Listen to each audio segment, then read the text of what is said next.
بسم اللہ الرحمن الرحیم الحمد للہ رب العالمین والصلاة والسلام علی اشرف الانبیاء والمرسلین نبینا محمد وعلی آلہ وصحبہ اجمعین اما بعد قال اللہ تعالی فی القرآن الکریم وَلِلَّهِ عَلَى النَّاسِ حِجُّ الْبَيْتِ مَنِ اسْتَطَاعَ إِلَيْهِ سَبِيلًا وَمَنْ كَفَرَ فَإِنَّ اللَّهَ غَنِيٌّ عَنِ الْعَالَمِينَ۔ معزز ناظرین، اسلامی بھائیوں، عزیز ساتھیوں، محترم بزرگوں، خواتین و حضرات، مشاہدین کرام، آج کی اس نشست میں جس موضوع کو لے کر میں آپ کے سامنے چند باتیں عرض کرنے جا رہا ہوں وہ یہ ہے کہ حج کے تعلق سے عوام میں، عام لوگوں میں چند شبہات یا غلط فہمیاں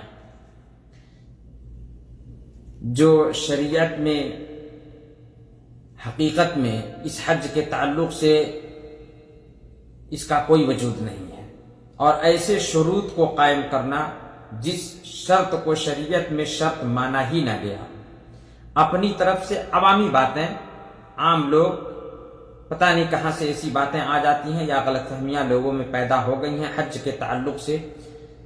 مثال کے طور پر کہ جس کا عقیقہ نہ ہوا ہو وہ حج نہیں کر سکتا، اسی طرح سے حج کرنے کے لیے والدین کی اجازت ضروری ہے۔ کیا یہ صحیح ہے شریعت کے نقطہ نظر سے؟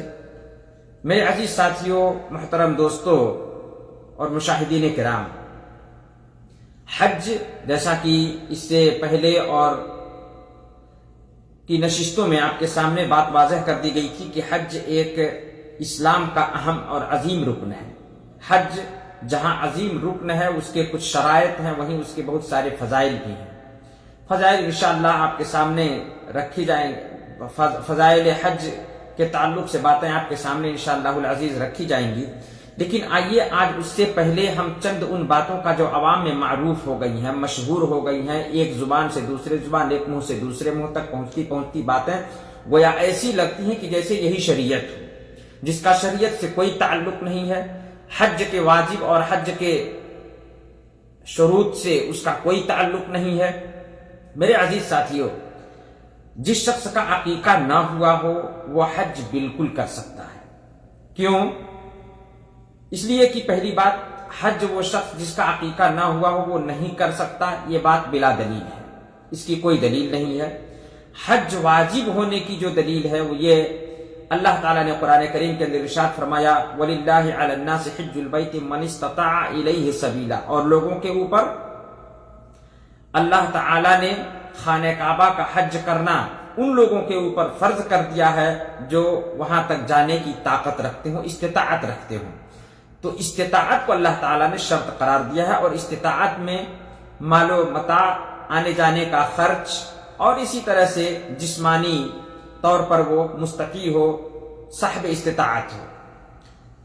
اسی طرح سے اللہ تعالیٰ نے کہا کہ وَمَنْ كَفَرَ، اور جس نے انکار کیا، استطاعت کے باوجود حج نہیں کیا، طاقت رہنے کے باوجود حج نہیں کیا، کہا فَإِنَّ اللَّهَ غَنِيٌّ عَنِ الْعَالَمِينَ، تو جان لے کہ اللہ تعالیٰ اس سے بلکہ سارے جہان سے بے پرواہ ہے، اللہ بے نیاز ہے۔ میرے عزیز ساتھیوں، اس آیت کے اندر اللہ تعالیٰ نے جہاں حج کی فرضیت کو، اللہ تعالیٰ نے حج کو فرض قرار دیا، وہاں پر ایسی کوئی شرط نہیں لگائی کہ جس کا عقیقہ نہ ہوا۔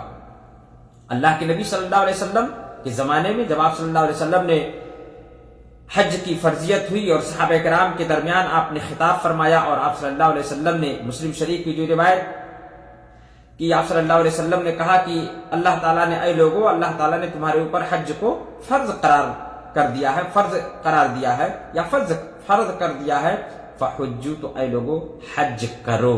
صحابی نے پوچھا اللہ کے رسول کیا ہر سال حج کرنا ہوگا؟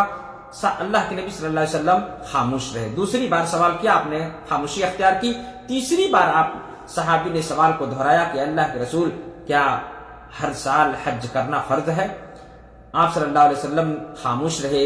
پھر آپ نے بیان فرمایا کہ اگر میں ہاں کہہ دیتا تو یہ ہر سال حج کرنا واجب اور فرض ہو جاتا، اور تم اس کی طاقت نہیں رکھتے ہو، تم اس کو کر نہیں سکتے، تو اے لوگو جتنا میں کہوں اتنا سن لو اور اسی پر مجھے چھوڑ دو.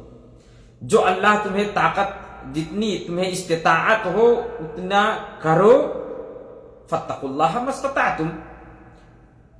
اللہ کے نبی صلی اللہ علیہ وسلم کی یہ صریح حدیث، اللہ تعالیٰ کا یہ صریح فرمان حج کی فرضیت کے تعلق سے معلوم ہوا کہ عقیقہ کا ہونا اور نہ ہونا نہ تو نبی نے ارشاد فرمایا نہ اللہ تعالیٰ نے اس کے اندر کوئی ایسا اللہ تعالیٰ نے کوئی ایسی شرط لگائی کہ جس کا عقیقہ ہوا ہو، نہ نبی صلی اللہ علیہ وسلم نے ایسی کوئی شرط لگائی. یہ عوامی باتیں ہیں، عوامی باتیں ہیں. عقیقہ کا حج سے کوئی تعلق نہیں ہے، عقیقہ کا حج سے کوئی تعلق نہیں ہے. جیسے انسان صاحب استطاعت ہوتا ہے، مستطیع ہو جاتا ہے، استطاعت اللہ اس کو عطا کر دیتا ہے، حج کرنے کی اس کے اوپر حج فرض ہو گیا، حج واجب ہے اس کے اوپر. اور یہ اسلام کا ایک اہم رکن ہے، 5واں رکن ہے. دوسری بات، عقیقہ اگر دیکھا جائے تو عقیقہ حقیقت میں عقیقہ سنت ہے، اور حج کرنا اگر استطاعت ہو گیا، طاقت ہو گئی تو فرض ہے. عقیقہ سنت ہے. عبداللہ ابن عباس رضی اللہ تعالی عنہما کی روایت جو نسائی کے اندر 4224 نمبر کی حدیث ہے کہ اللہ کے نبی صلی اللہ علیہ وسلم کے بارے میں حضرت عبداللہ ابن عباس رضی اللہ تعالیٰ عنہ کہتے ہیں کہ اقر رسول اللہ صلی اللہ علیہ وسلم عن الحسن والحسین بکبشین.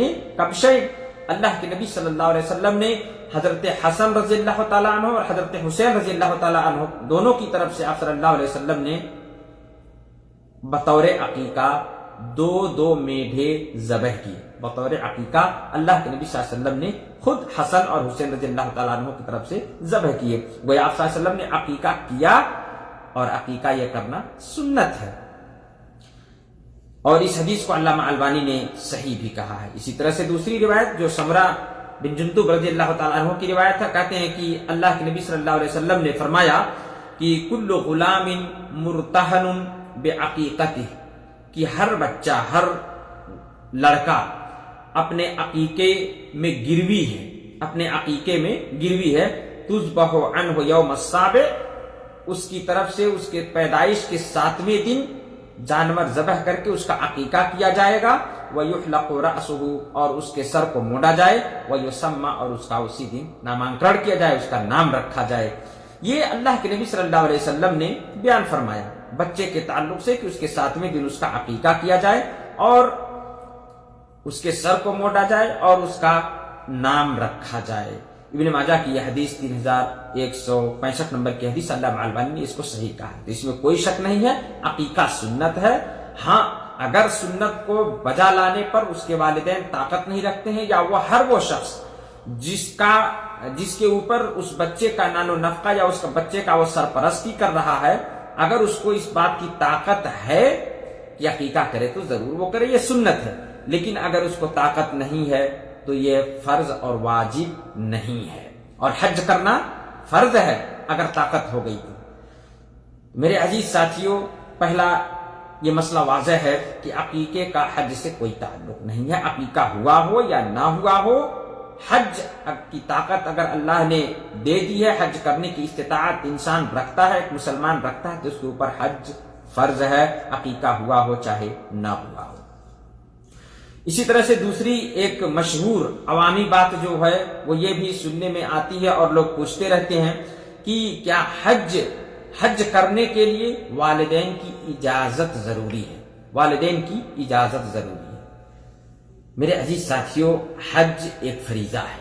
حج واجب کے تعلق سے جو واجبی حج ہے، یعنی زندگی میں ایک بار حج کرنا، اگر طاقت اللہ نے دے دی، حج کرنے کی استطاعت ہو گئی اور تو اس کے حج فریضہ ہے، یعنی زندگی میں ایک بار حج کرنا یہ فرض ہے.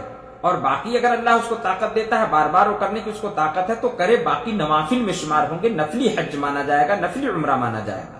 لیکن ایک بار کرنا حج فرض ہے طاقت ہونے کے شرط کے ساتھ. اگر واجبی حج ہے، یعنی کبھی حج ہی نہیں کیا ہے، تو والدین کی اجازت اس کے لیے ضروری نہیں ہے. اور نہ ہی والدین کو اس بات کا حق ہے کہ طاقت ہونے کے باوجود اپنے اولاد کو وہ حج جیسے اہم فریضہ کو انجام دینے سے روکے. والدین کو اس کی کوئی اجازت نہیں ہے. اگر وہ روکتے ہیں تو خود والدین بھی گنہگار ہوں گے. تو پہلی چیز یہ کہ حج واجب کے لیے والدین کی اجازت ضروری نہیں ہے. ہاں نفلی حج کے لیے والدین کی اجازت ضروری ہے. نفلی حج یعنی ایک بار اپنی زندگی میں حج کر لیا پھر دوبارہ حج نفلی حج کے طور پر کرنے جانا چاہتا ہے تو ایسے میں علماء نے کہا کہ حج کے لیے نفلی حج کے لیے اس کو والدین کی اجازت ضروری ہے اور وہ اپنے والدین سے اجازت لے گا. اگر والدین اجازت دیتے ہیں تو جائے, نہیں تو نفلی حج کے لیے جانا اس کے لیے ضروری نہیں, والدین کی اطاعت ضروری ہے.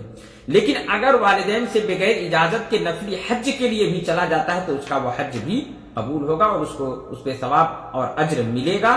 ہاں والدین کی اطاعت نہ کرنے پر اس کے لیے جو گناہ ہوگا وہ گناہ اس کے اوپر مرتب ہوگا, وہ گناہ اس کے اوپر مرتب ہوگا.